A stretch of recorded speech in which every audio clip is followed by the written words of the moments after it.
Alexander Pushkin, that's an image of him on the side. He was often called Russia's greatest poet, and he ended up being the founder of their modern literature. His story can be compared, his life story can be compared to a romantic novel, which happens to be the genre that he wrote, The King of Spades. More information about him. That's how you spell his name, especially in Russian.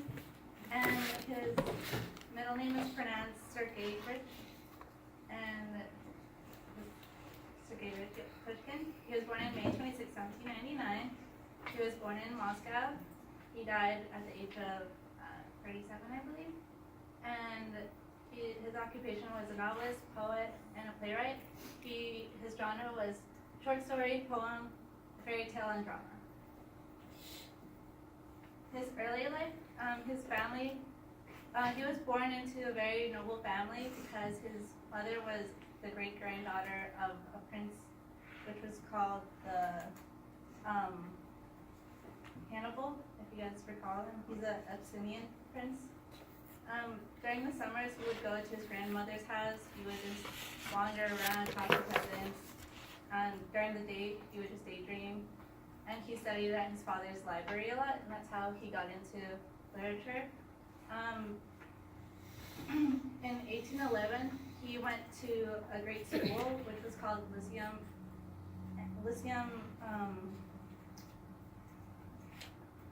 Tsarskoye-Selo, that's how you pronounce it. And that was a school for aristocratic youth. And during this time, he got into French poetry and Russian neoclassicism. And then in 1817, he graduated from there. And that's when he started getting into his gambling and womanizing stuff. While still in the Lyceum, he began to write what is his first major completed work, which was a Russian folklore-inspired romantic poem titled Ruslan I Lyudmila, which brought him a lot of attention. Ruslan I Lyudmila was started during the time he was at the Lyceum, but it wasn't finished until 1920. And Ruslan, the main character, was modeled after the traditional Russian epic heroes.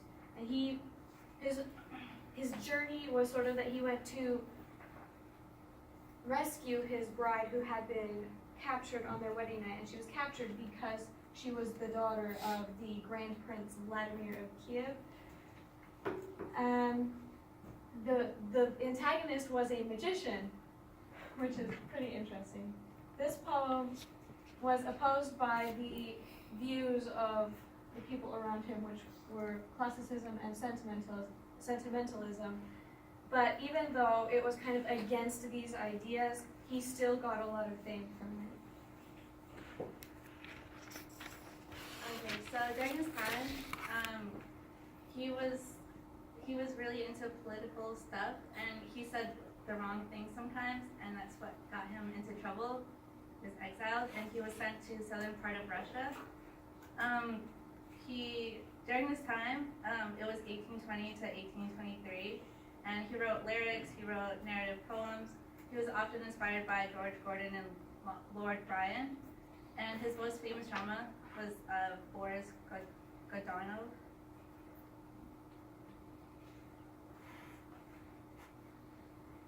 In May 1823, Pushkin began to write what was called his central masterpiece, Yevgeny Onegin.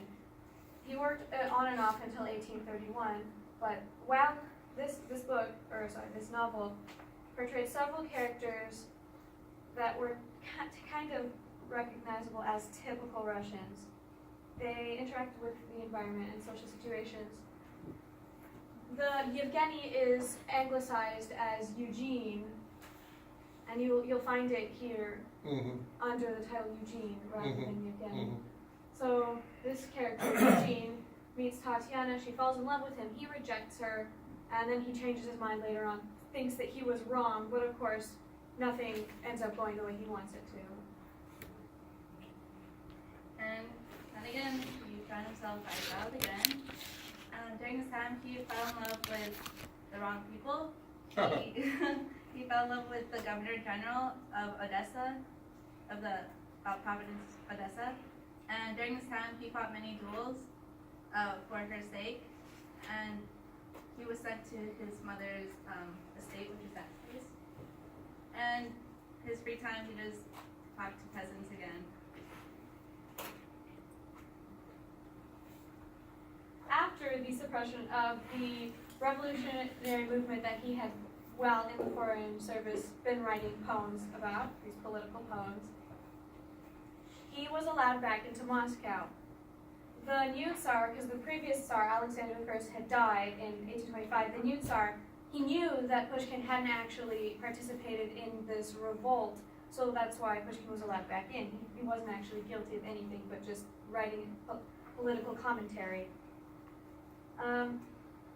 So after that, Pushkin was friends with the Tsar, and he lived a generally comfortable life and got the title Kammerjunker, which means gentleman of the emperor's bedchamber. And he was okay until 1831, when he met Natalia Nikolaevna Gochurova, a 19-year-old woman. She acted in ways that were a little bit inappropriate, and that caused him some problems.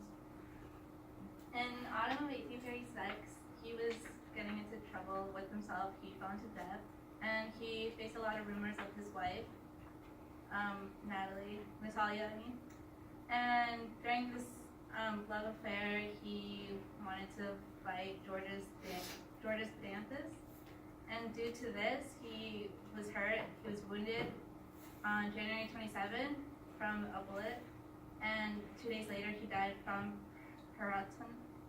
peritonitis, and that's the inflammation of the peritoneum caused by a bacterial infection in the blood or a rupture of the abdominal organ. And that's how he passed away. Here's the Queen of Spades, the story we read. He wrote this, The Queen of Spades, in the autumn of 1833 and then published it the next year. The story had some supernatural elements you might have noticed, and it focused on human avarice or the extreme greed for wealth or material gain. It had some ironic overtones, some dramatically ironic overtones. Yeah, the main characters had the potential to be likable. There were some, they were humans, right? But they still had flaws, and those flaws were too much for readers to actually really like the characters that well. And the pair of love interests do not seek each other in the interest of love.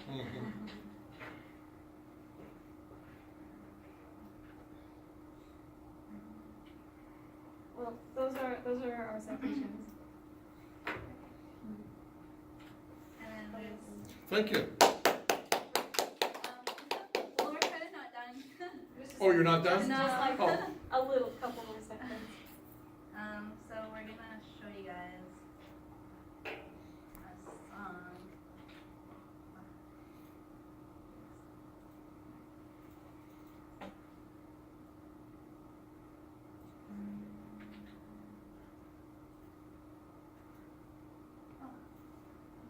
Control V will paste it in there. There we go.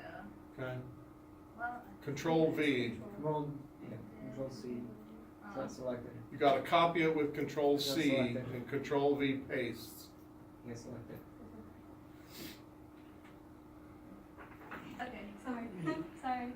You need to extend the box more. It's in a little bit of something. There you go. No, we're not gonna show the whole thing, don't worry. Yeah. The first 3 minutes, or I mean, first 30 seconds of the Queen of Spades opera, it was, Turn the volume on. Yep. it's by Tchaikovsky. Just until you start to see the red light on the volume. Okay.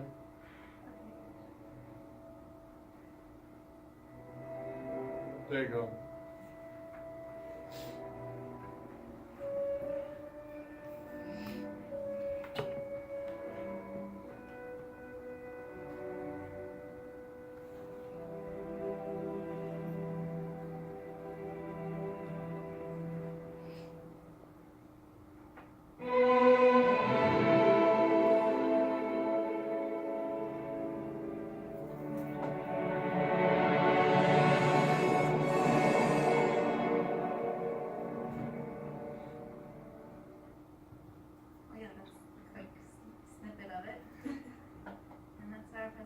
All right, thank you. Thank you.